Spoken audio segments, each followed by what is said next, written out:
La philosophie libérale ne fonctionne pas. Et quand on met l'économie avant l'être humain, eh bien on se trompe de priorité. Parce qu'aujourd'hui, ce qu'il faut, c'est que l'économie redevienne au service de l'être humain.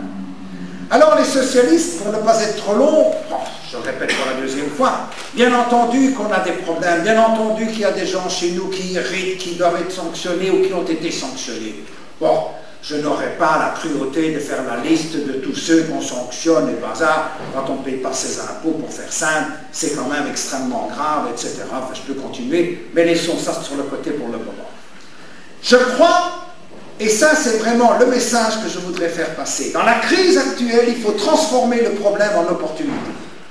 Et nous devons redonner de l'ambition.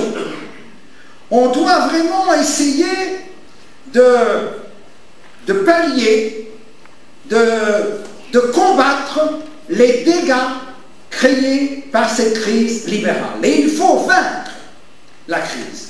Les gouvernements ont pris des mesures, chez nous, les gouvernements régionaux, le gouvernement fédéral, il y a des mesures à l'étranger. On doit non seulement faire une analyse, critiquer, attaquer et combattre cette philosophie libérale, mais on doit être positif. On doit être créatif, on doit avoir de l'ambition. L'ambition, nous en avons à la fois au niveau régional, au niveau des communautés, au niveau fédéral.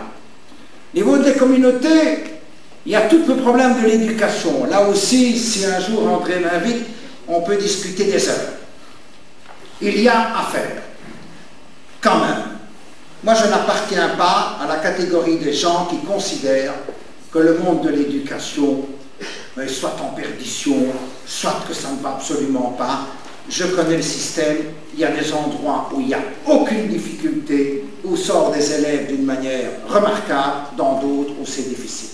Et il faut tirer les leçons des endroits où ça fonctionne pour généraliser les bonnes conditions pour permettre à chaque enfant d'être tiré au maximum de ses capacités, de quelque milieu social qu'il vienne, car la clé est là. Nous avons de l'ambition à cet égard. On a de l'ambition au niveau wallon. On a de l'ambition au niveau bruxellois. Bruxelles, aujourd'hui, est la région la plus riche du pays. C'est elle qui produit 20% du PIB. Elle connaît des difficultés sociales parce qu'il y a tellement de gens, notamment issus de l'immigration, qui viennent sur le marché du travail que les emplois créés à Bruxelles ne les absorbent pas. Mais Bruxelles a un potentiel et une valeur extraordinaire. Nous sommes aujourd'hui avec Charles Piquet à la tête, on continuera à valoriser Bruxelles. La région wallonne, ce n'est pas au Brabant wallon que je dois le dire, mais en région wallonne, il y a ces 5 dernières années, ces 7 dernières années, un élan qu'elle n'a plus connu depuis la fin des années 60. Et avant la crise financière, que ce soit les observateurs belges ou les observateurs étrangers, tout qui s'intéressait aux investissements considérait que l'une des régions, une des 5 régions en Europe où il fallait investir, c'était la Wallonie. Et par rapport au redressement qu'on connaît, des régions de vieille industrie, car il faut nous comparer avec les régions qui ont connu le même reflux. Et dans cette partie du Brabant wallon, on sait ce que c'est, ce n'est pas la même chose qu'à l'Est, on sait ce que c'est. Mais bien entendu, pour les régions de vieille industrie, nous sommes parmi les régions qui accomplissons la reconversion la plus remarquable, la plus remarquée. On doit continuer. On doit continuer, on fait des efforts en termes de formation, de recherche scientifique, en termes d'innovation. On essaye vraiment de tirer vers le haut. Problème des langues, etc. Aujourd'hui, et je le répète, nous sommes déjà bien cotés. C'est vrai que la crise libérale vient contrecarrer, bien entendu, ce phénomène, car alors qu'on était en résorption de chômage et que tous les indicateurs allaient vers le vert, on sent aujourd'hui la crise, ne serait-ce que par l'indication qui est celle du chômage. Et donc l'ambition, nous en avons pour la région wallonne. Alors j'ai bien compris qu'il y a des gens qui sont candidats, ministres-présidents et tout ça, j'ai compris. Mais quand on fait de la politique, on ne le fait pas pour soi. Il faut avoir une dose d'abnégation et pas de mépris pour les autres. Ce qui compte, ce n'est pas la carrière personnelle de l'individu, c'est la réussite collective. Et on est quelqu'un de grand que si on agrandit les autres. Et ça, c'est quelque chose d'une extrême importance. Région wallonne, région bruxelloise, communauté française, je vous passe la communauté germanophone, le fédéral aussi.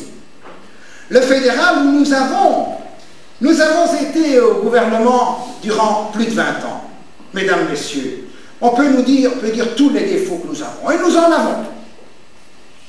Mais, la sécurité sociale, nous l'avons envers et contre tout, malgré tous les bazars qu'il y a pu y avoir, l'entrée dans l'euro, les assainissements financiers, les libéraux qui sont entrés, la réforme fiscale, si un jour je dois en parler, les milliards d'euros que ça a coûté, et si vous en avez vu les effets, à la sortie vous me dites où vous avez vu les effets, mais ceci étant, malgré tout ça, on a maintenu la sécurité sociale.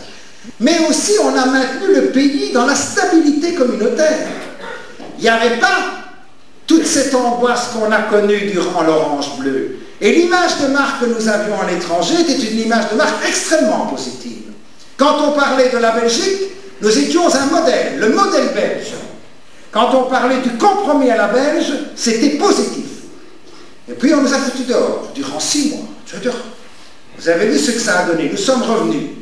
Le gouvernement a connu des soubresauts, mais reconnaissez-le, pas un seul, pas une socialiste n'est concerné ou concerné par tous les mouvements négatifs qu'on a pu connaître. Que ce soit parce que des gouvernements sont tombés, ou que ce soit parce que la crise financière. Je sais que maintenant, pour la crise financière, il n'y a plus personne de responsable. Vous avez vu, hein, plus personne. De la prestidigitation. Ah, il y a une crise. Ah oui, il faut interroger. Ah, on va interroger les gens. Ah, bon, je reviens. Donc, nous avons, je pense, vraiment un facteur d'utilité et un facteur stabilisateur. On a pris un plan qui est un plan de relance. Nous devons le mettre en œuvre.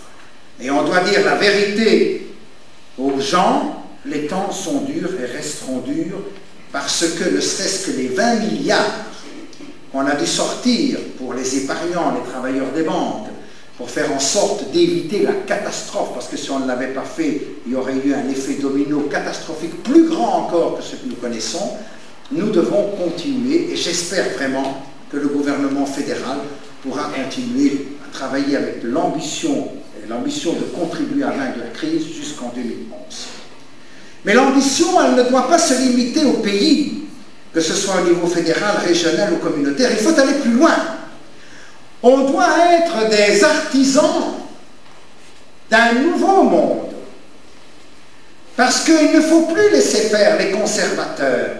C'est-à-dire, non seulement des gens qui ont et qui veulent garder ce qu'ils ont, mais qui en plus, sur le plan de la pensée, ne veulent pas tirer les leçons de ce qui vient de se produire.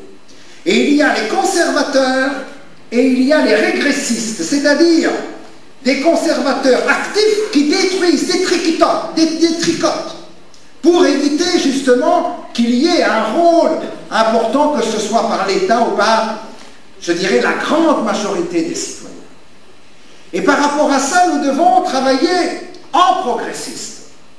Et en progressiste, d'abord, pas seul. Vous imaginez le Parti socialiste, bon, bien entendu, j'aimerais tant qu'il soit encore bien plus important, mais nous sommes dans la partie francophone d'un pays certes important, mais qui reste modeste à l'échelle de l'Europe et du monde. On doit travailler avec tous les autres progressistes. Et chez nous, ça commence par les mutuelles, la mutualité socialiste, les syndicats, les associations et les progressistes. Il faut travailler main dans la main pour un certain objectif.